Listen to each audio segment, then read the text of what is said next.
For paramedic David, the cacophony of city life is a familiar soundtrack. But a new sound has pierced through the noise, a chilling music box melody only he can hear. What begins as a suspected symptom of his PTSD soon reveals itself as something far more sinister, a phantom ringtone that acts as a harbinger for tragedy. Haunted by the ghost in his ears and the memory of a fatal accident, David must race to understand the connection between the spectral tune and the dying, realizing this private symphony of death is playing a final song just for him. Let's begin the story. Get comfortable and listen closely.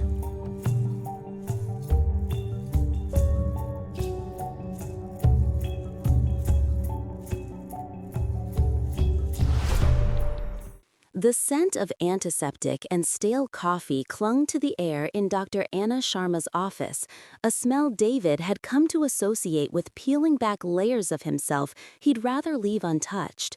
He sat opposite her, his large frame folded into a chair that felt 2 sizes too small. "The nightmares are less frequent," David offered, his voice a low rumble. "But the sounds, they're the real problem." Dr. Sharma's expression was one of practiced empathy. "The sounds of the crash, you mean? The metal, the glass?" David nodded, his gaze dropping to his scarred knuckles. "I hear them when it's quiet, but mostly I see her, Chloe." The name felt like a stone in his throat. He could still feel the impossible delicacy of her hand in his, the frantic, bird-like flutter of her pulse as it slowed, then stopped. He had been the first paramedic on the scene of the multi-car pileup on the interstate 3 weeks ago. The scene was a Bosch painting of twisted metal and shattered glass.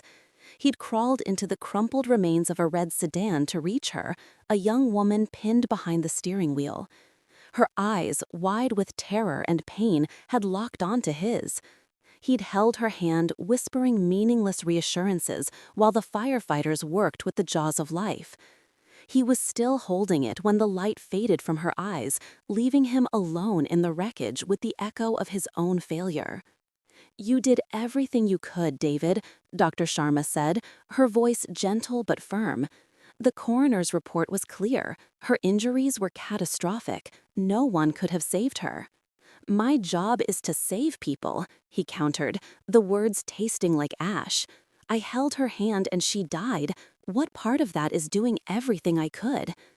He couldn't articulate the deepest part of his guilt, that in her final moments, a part of him had been overwhelmed, frozen by the sheer, visceral horror of it all. That moment of helplessness was the ghost that truly haunted him. Later that evening, back in his sterile apartment, David sought refuge in silence. His roommate was on a 24-hour shift, leaving the space blessedly empty. He sank into his worn-out armchair, the city's distant hum a familiar lullaby. He closed his eyes, willing his mind to be blank. And then he heard it. Faint, tinny, and unnervingly clear. It was the melody of Für Elise, but rendered as if by a cheap, broken music box. The notes were slightly off-key, plinking into the silence of the room with a chilling nursery rhyme quality. David's eyes snapped open. He sat bolt upright, head cocked, listening. The sound was ethereal, seeming to emanate from everywhere and nowhere at once. It wasn't coming from his phone, which lay silent and dark on the coffee table. He snatched it up, checking his notifications. Nothing. He stood and walked through the small apartment, his bare feet padding softly on the hardwood floor. He checked his laptop. It was off. He went into his roommate's bedroom, scanning for any electronic device that might be the source. A tablet on the nightstand was powered down. A digital alarm clock glowed with red numbers, but was otherwise silent. The music box tune continued its delicate, discordant dance in his ears. It felt invasive, like it was being played not in the room, but inside his own skull. He pressed his palms to his ears, but the sound persisted, unchanged. It was a private performance. After what felt like an eternity, but was likely only 30 seconds, the melody faltered, repeated its last few notes as if winding down, and then faded into nothingness. The silence it left behind was heavier, more profound than before. David stood alone in the middle of his living room, his heart hammering against his ribs. He tried to rationalize it. An earworm, his tired brain playing tricks on him. Maybe a neighbor had a new, incredibly annoying phone. He'd heard of auditory pareidolia, where the brain finds patterns in random noise. But this wasn't random. It was specific, it was creepy, and the familiar tune, so twisted and broken, felt like a personal violation, a sweet melody turned into a threat. He went to the window, looking out at the endless grid of illuminated squares of the apartments across the street, wondering which one was playing games with his sanity. He saw nothing but the lonely, anonymous lives of the city, and felt a chill that had nothing to do with the night air. The ambulance, Unit 73, was David's sanctuary and his prison. It was a space of controlled chaos, a metal box that hurtled through the city, suspended between life and death.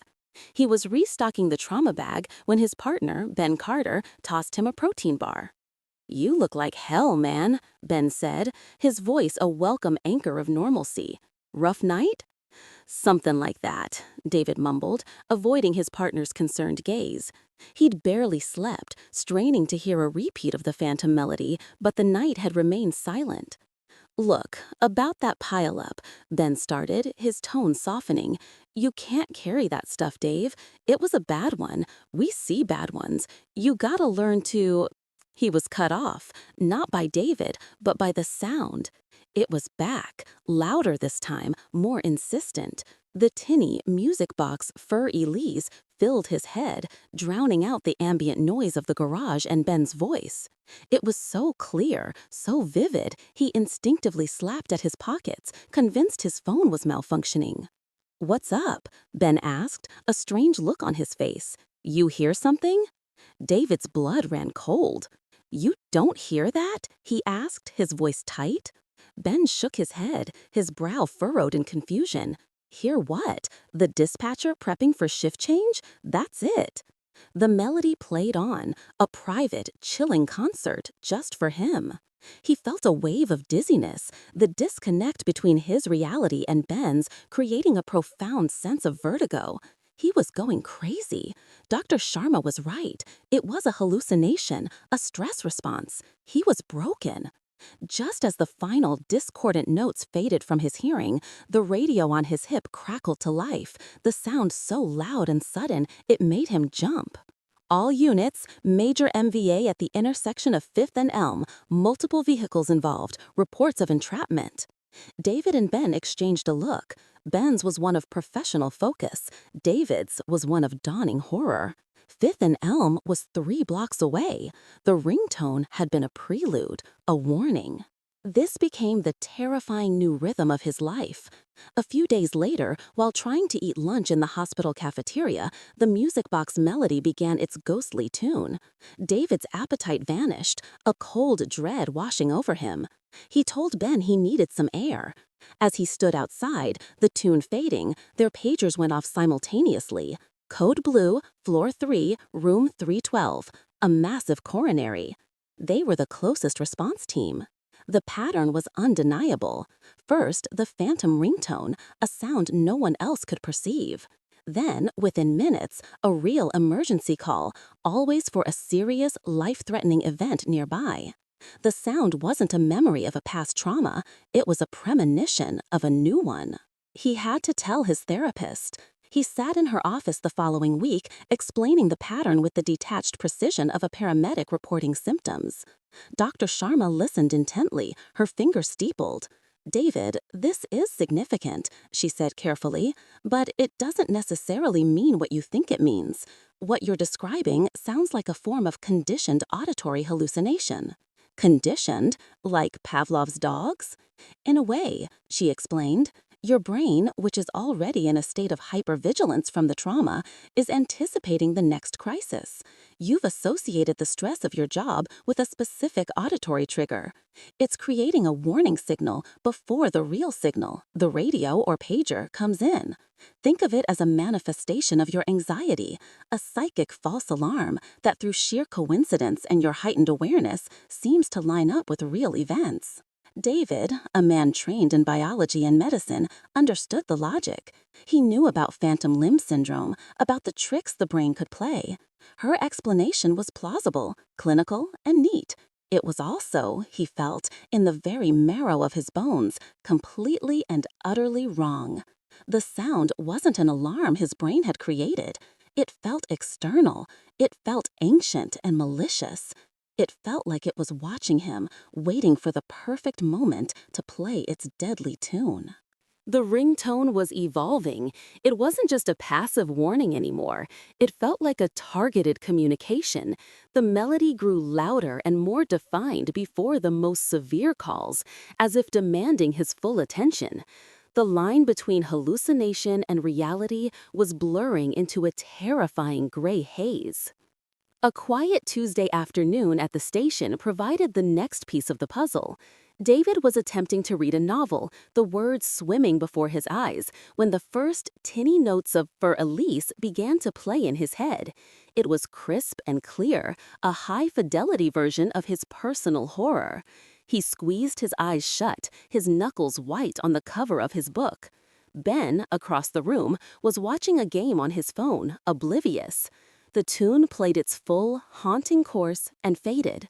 30 seconds later, the station-wide alert blared. Cardiac arrest, 1422 Northwood Drive. They arrived to find a scene of quiet domestic tragedy. An elderly man lay on the living room floor, his family weeping around him. They worked on him for 20 minutes, a frantic, desperate ballet of CPR and defibrillation, but it was no use. He was gone. As they packed their equipment, a profound and horrifying curiosity gripped David. He approached the grieving daughter, a woman in her 50s, his voice soft with practiced compassion. "I'm so sorry for your loss," he began. "This might sound like a strange question, but did your father have a favorite song? Anything he listened to often?" The woman looked up, her eyes red-rimmed and swollen. She gave a watery, heartbreaking smile. "That's a kind thing to ask," she whispered. "He loved his classical music. His absolute favorite was For Elise. He had a little music box that played it. He'd listen to it for hours." The words hit David like a physical blow. He felt the air leave his lungs, a cold dread spreading through his chest, far colder than the winter air outside. It wasn't a coincidence. It couldn't be. The sound was connected, somehow, to the victims themselves. That night, a horrifying thought, a seed of pure terror, began to sprout in the dark soil of his mind. Chloe, the crash, the beginning of it all. Driven by a desperate need to know, he opened his laptop. The hum of the machine was the only sound in his apartment. He didn't want to do this, but he had to. He started by looking up the official accident report, his eyes scanning the clinical, detached language describing the mangled vehicles and catastrophic injuries. He found Chloe's full name, Chloe Ann Miller, age 22. From there, he found her social media profiles. Her pages had been turned into memorials, flooded with messages of love and grief from friends and family. He scrolled through photos of a vibrant young woman with a wide smile and bright eyes, the same eyes that had stared at him in terror. He was looking at the ghost who haunted his waking moments. He scrolled down, reading the posts, feeling like a ghoul invading a sacred space. And then he saw it. A comment from a friend posted a week after the crash. "I'll never hear For Elise the same way again. I can still hear that creepy music box ringtone going off in her car after. Just ringing and ringing, so horrible." David stared at the screen, the words blurring as the world tilted on its axis. It was her ringtone, the phantom sound that had been torturing him, that had been predicting death and tragedy, was the ringtone from Chloe Miller's phone. The sound was the psychic echo of her final moments on Earth. It was the sound of her phone ringing, unanswered, in the mangled wreckage of her car as she lay dying, her hand growing cold in his. He wasn't hallucinating a warning signal his brain had invented. He wasn't psychic. He was psychically tethered to a dead woman. The intense, focused, and helpless emotional state he'd been in at that moment, a paramedic desperate to save a life he knew was lost, had somehow created a link. He had tuned in to a ghostly frequency, and now he couldn't hang up. The ghost in the machine was real, and it was the last sound a dying woman ever heard. This knowledge was a key that unlocked a new, deeper level of hell. David was not predicting the future. He was an unwilling antenna, receiving the final, repeating signal of a ghost. Every time the melody played in his head, he wasn't hearing a premonition. He was hearing a death knell, an echo of tragedy resonating across the city to find him. His PTSD, once a manageable beast, now ran rampant. He began to dread silence because silence was the canvas upon which the ringtone painted its horror. He jumped at every real phone call, every snippet of classical music he overheard on the street. Fur Elise was no longer a piece by Beethoven, it was a curse. The haunting intensified, as if his discovery had strengthened the signal. The ringtone began to change in subtle, terrifying ways. Sometimes it sounded distorted and warped, as if playing from the bottom of a well. Other times it would be laced with a faint, crackling static, and underneath the music box melody, he could almost make out whispers, fragmented and faint, words that sounded like help, can't, cold, the fragments of a dying thought. He felt utterly alone, trapped in a nightmare no one else could perceive. He tried to tell Ben, stumbling over the words, explaining his discovery about Chloe's ringtone. Ben listened, his expression a mixture of pity and deep concern. "Dave, listen to yourself," Ben said, his voice gentle. "You're connecting things that aren't connected. You're traumatized, and your brain is building a story around it. Maybe you even heard her ringtone at the scene and filed it away subconsciously. That's all." The rational dismissal was almost worse than disbelief. It was gaslighting by proxy, his own best friend confirming that the problem wasn't the world, but his own mind.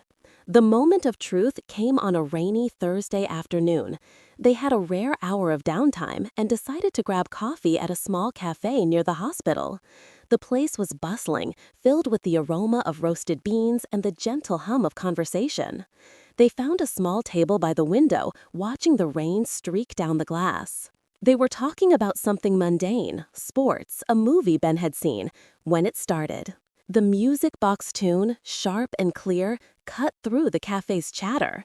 David flinched as if struck, his hands flying up to cover his ears. The coffee cup trembled in his hand, sloshing brown liquid over the saucer. "It's playing," he whispered, his eyes wide with terror, scanning the room for a source he knew he wouldn't find. Ben stared at him, his face a mask of confusion. "What's playing? The jazz station? Dave, what is it?" He heard nothing. To him, David was a man having a sudden, inexplicable panic attack in the middle of a coffee shop. He put a hand on David's arm. "Hey man, breathe, it's okay, we can go." But David was frozen, held captive by the phantom notes. Just as the melody began to fade, the afternoon was shattered by a new sound, the high-pitched screech of tires on wet pavement, followed by the sickening, percussive crunch of metal impacting metal. It happened right in front of the cafe window. A blue sedan hydroplaning through the intersection had T-boned a delivery van. The sound was horrific, absolute, and undeniable. David and Ben were on their feet in an instant, their paramedic instincts taking over. They rushed outside into the rain, the scene a chaotic tableau of shattered glass, deployed airbags, and the hiss of steam from a broken radiator. They worked, assessing the victims, calling it in, stabilizing who they could. But as David knelt beside the driver of the sedan, a chilling realization washed over him. He looked back at Ben, who was staring at him from across the wrecked vehicles. Ben's face was pale, his expression no longer one of pity or concern, but of pure, shaken disbelief. He had seen David's reaction. He had heard the crash that immediately followed.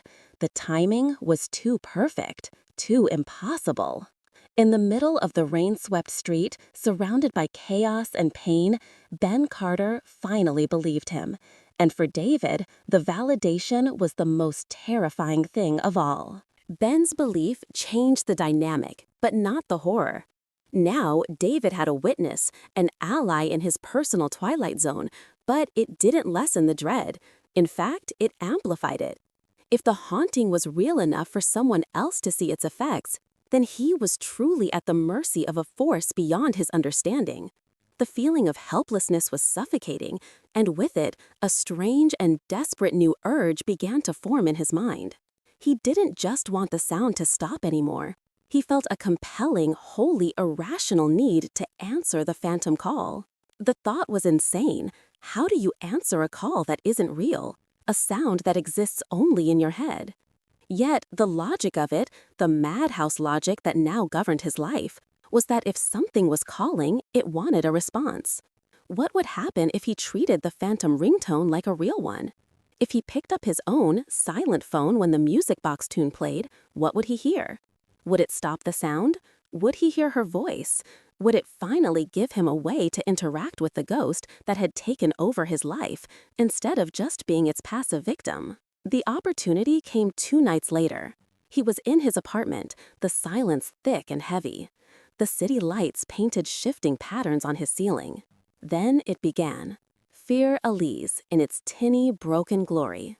Louder than ever before, insistent, demanding. His heart hammered in his chest, a frantic drumbeat against the delicate melody. He could feel sweat prickling his hairline. Don't do it, the rational part of his brain screamed. It's a hallucination. Don't engage. Don't feed it. But another part of him, the part that had held Chloe's hand, the part that was desperate for any kind of control, took over. He reached for his phone on the nightstand. The screen was black, completely blank. There was no incoming call notification, no flashing light, no vibration.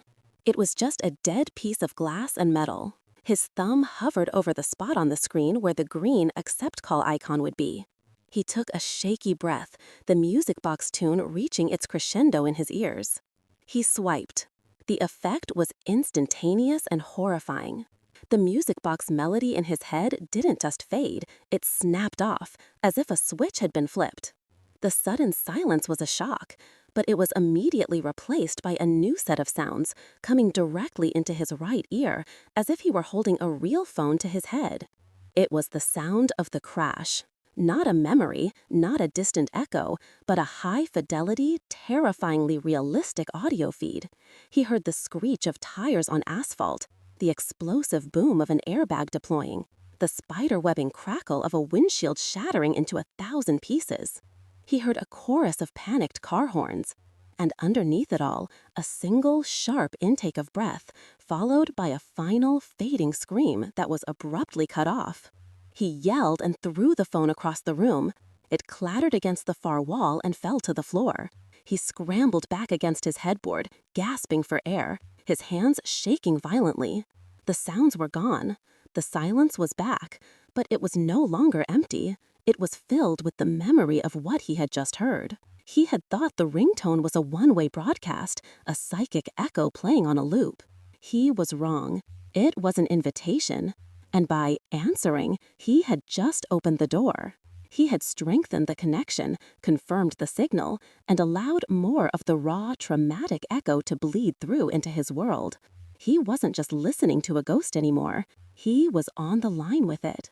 Answering the call had been like picking up a cursed object. The rules of the haunting had changed, and the phenomenon escalated into a relentless personal assault. The phantom ringtone was no longer the main event. It was now just the herald. His phone began to receive calls that didn't exist. The screen would light up, displaying unknown or no caller ID. But when he would later check his call logs, there was never any record of the call. It was a ghost in his machine. The first time it happened, instinct took over. He answered. Static. A roar of it, like a radio caught between stations. And then, a voice. Chloe's voice, distorted by the noise and thick with pain. It was a direct, terrifying replay of her final moments, whispering fragments he hadn't been able to hear in the chaos of the crash. Red light. He's not stopping. Oh God, he's not. Another time, the whisper was different. Dave, help me. I can't feel my legs. It's so cold. He heard the name. His name. She had learned it from his uniform as he tried to comfort her. He was no longer just an observer of the echo. He was a character in the reenactment of her death. The bleed-through was no longer just auditory. The haunting began to seep into his other senses. He started seeing things. At the station, he'd look at a window, and for a split second, he would see the specific spiderweb pattern of Chloe's shattered windshield overlaid on the glass. He would be driving the ambulance and see the flash of red brake lights in his peripheral vision when there were no cars behind him. The trauma was becoming his reality. Worse, he began to feel phantom pains, a sharp, stabbing sensation in his side that mirrored an injury listed in Chloe's autopsy report, a dull ache in his legs so profound he would almost collapse. He was experiencing the ghosting of her physical trauma onto his own body. He was unraveling, and he was desperate. He made one last-ditch visit to Dr. Sharma. He laid it all out. His investigation, Chloe's ringtone, answering the call, the whispers, the phantom pains, Ben witnessing the crash. He spoke with a terrifying, lucid calm that was more alarming than hysterics. Dr. Sharma listened, her professional composure slowly crumbling. The color drained from her face. She was no longer dealing with a textbook case of PTSD. She was out of her depth, staring into an abyss of psychological trauma so complex and profound that it defied clinical explanation. She saw a man who was utterly convinced he was being haunted, whose reality had been completely supplanted by a delusion tied to his trauma. Or she saw a man experiencing something she couldn't explain, and the possibility was equally terrifying. David, she said, her voice shaking slightly, I believe you are in crisis. This has gone beyond our sessions. I think you need more help than I can provide. I am pleading with you, for your own safety, to check yourself into a hospital. You need observation. You need sanctuary. He looked at her, and for the first time, he didn't see a therapist. He saw just another person who couldn't understand, who thought he was a danger to himself. Her clinical concern felt like a betrayal. He stood up, the chair scraping loudly against the floor. Thanks for your time, doctor, he said, his voice flat and empty. He walked out, leaving her with her notes and her fear. He was utterly, completely alone now. There was no sanctuary. There was only the ghost on the line. And he knew, with a certainty that chilled him to his soul, that the calls weren't going to stop. He was lying on his bed, staring at the ceiling, waiting. He knew it was coming. The dread was a physical presence in the room, a weight on his chest that made each breath a conscious effort. Then it started. The phantom ringtone. For Elise. It was louder, more insistent, more viscerally present than ever before. The tinny music box notes seemed to vibrate the very air around him, a piercing sound that felt like it was trying to pry his skull open. But this time, it was different. There was no accompanying sense of impending doom for a stranger blocks away. There was no premonition of a distant car crash or a heart attack. He felt, with a chilling and absolute certainty, that this call was for him.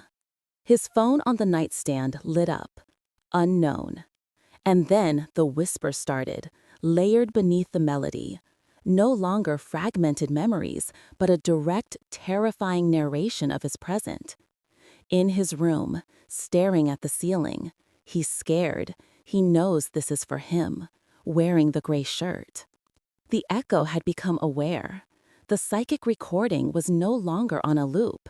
It was watching him, interacting with him, coming for him. The ghost was no longer just a memory of Chloe. It was a hungry, conscious extension of her final trauma, and it had fixated on him, the last person she had connected with. Panic seized him. His first instinct was to run, to flee the apartment, to get in his car and drive until the signal faded. His second was to smash his phone, to destroy the conduit. But he knew, deep down, that it wouldn't work. The phone wasn't the source. He was. The psychic link was forged in his mind, in that moment of shared trauma and helplessness in the wreckage of her car. He couldn't run from it. He couldn't appease it. He had to sever the link. The climax was not a battle of shouting or violence, but one of intense, silent psychological warfare. He didn't answer the phantom call. He didn't try to block the sound out with his hands. He forced himself to sit up on the edge of the bed, to listen to the full, terrifying rendition of Fur Elise, the whispers continuing their chilling play-by-play. And this time, he actively engaged with the memory.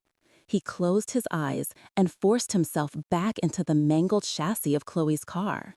He smelled the gasoline and the blood. He saw her terrified eyes. He felt her hand growing cold in his. But instead of reliving his failure, his helplessness, he changed the narrative in his own mind. He chose not to be a victim of the memory, but its master. He began to speak aloud to the empty room, his voice trembling but clear, addressing the memory of the woman whose final moments had poisoned his life. "Chloe," he said, tears streaming down his face, hot against his cold skin. "I'm sorry. I am so, so sorry I couldn't save you." He let the guilt wash over him, acknowledging it fully for the first time. "But it wasn't my fault." The whispers faltered for a second. The music box tune seemed to sour, a note bending out of key. "It wasn't my fault," he repeated, stronger this time. "And it wasn't yours. It was a horrible, senseless accident. You didn't deserve it. But your time is over." The call was never answered. The song is over. He was performing a kind of last rites, a psychological closure, not for a literal ghost, but for his own traumatized soul. He was forgiving the one person he hadn't realized he was blaming, himself. "I have to let you go," he whispered, his voice cracking with the emotional weight of it all. "For me to live, I have to let you go. And you have to let me go." As he spoke those final words, the phantom ringtone began to break down.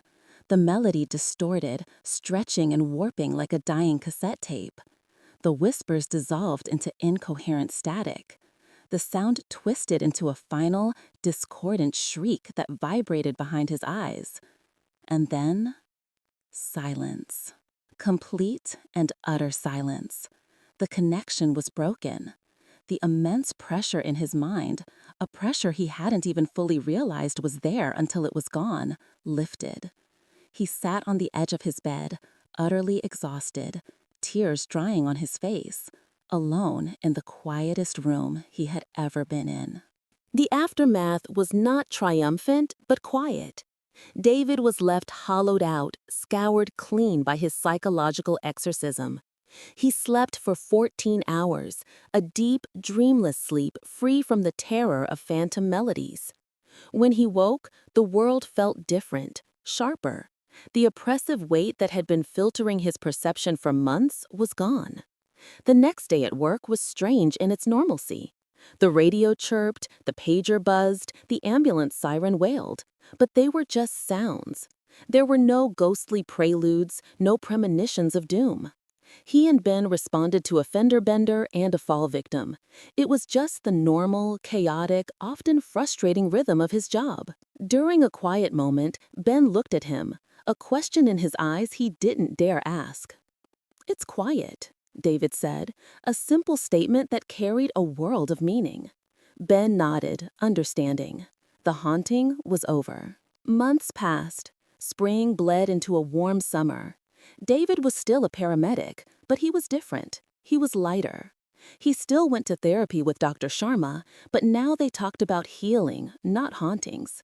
He was processing his trauma in a healthy way, finally separating the tragic event from his own sense of self-worth.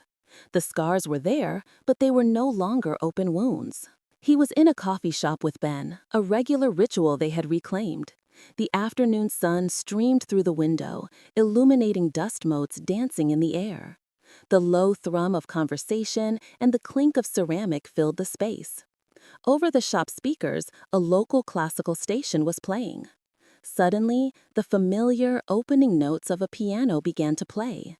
A beautiful, clear, perfectly rendered version of Fur Elise.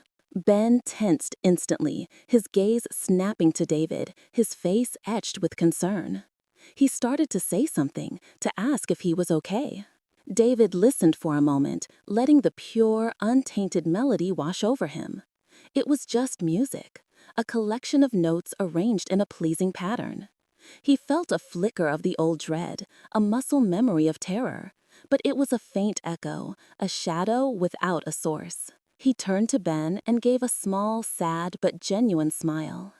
"It's just a song," he said, his voice calm and steady. "It's just a song." He took a sip of his coffee, the warmth spreading through his chest, finally able to hear the music without the ghost. The melody played on, and for the first time in a long time, David simply listened.